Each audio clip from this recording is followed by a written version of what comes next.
इसकी कहानी है पार्क में एक दोपहर। एक बार एक छोटा लड़का था जो भगवान से मिलना चाहता था।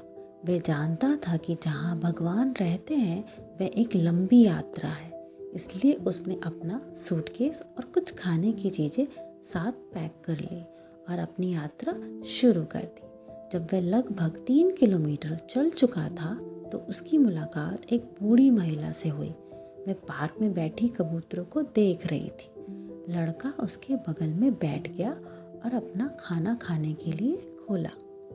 वह अपना खाना खाने वाला था कि उसने देखा कि महिला भूखी लग रही थी, इसलिए उसने महिला को खाना खाने के लिए पूछा। उसने कृतज्ञता पूर्वक इसे स्वीकार कर लिया और उसकी ओर देखकर मुस्कुराई। उसकी मुस्कान इतनी सुंदर थी कि लड़का इसे दोबारा देखना चाहता था, इसलिए उसने फिर ड्राई फ्रूट्स खाने के लिए पूछा।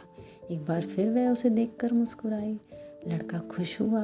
वह पूरी दोपहर वहीं बैठे खाते रहे और मुस्कुराते रहे, लेकिन उन्होंने एक दूसरे से एक शब्द नहीं कहा।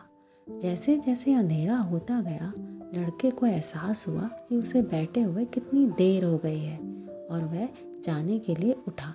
लेकिन इससे पहले कि वह कुछ कदम आगे बढ़ाता, वह पीछे मुड़ा और महिला को गले लगाया।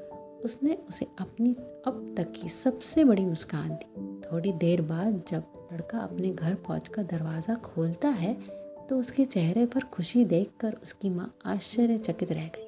उसने उससे पूछा, आज तुमने ऐसा क्या किया जिससे तुम इतने प्रसन्न हो? लड़के ने उत्तर दिया, मैंने भगवान के साथ दोपहर का भोजन किया। लेकिन इससे पहले कि उसकी माँ कुछ कह पाती, उसने कहा, तुम्हें पता है माँ, उसकी मुस्कान सबसे खूबसूरत थी जो मैंने कभी देखी नहीं थी। इस बीच महिला भी खुशी से चहकते हुए अपने घर लौट आई। उसका बेटा उसके चेहरे पर शांति का भाव देखकर दंग रह गया और उसने पूछा, माँ, आपने आज ऐसा क्या किया जिससे आप इतनी खुश हैं? माँ ने उत्तर दिया, मैंने भगवान के साथ पार्क में खाना खाया। लेकिन इससे पहले कि उसका बेटा कुछ कह पाता, उसने कहा, तुम जानते हो, वह मेरी अपेक्षा से बहुत छोटे थे। इस कहानी से हमें यह सीखने को मिला कि भगवान सर्वत्र है और हर जीव में है।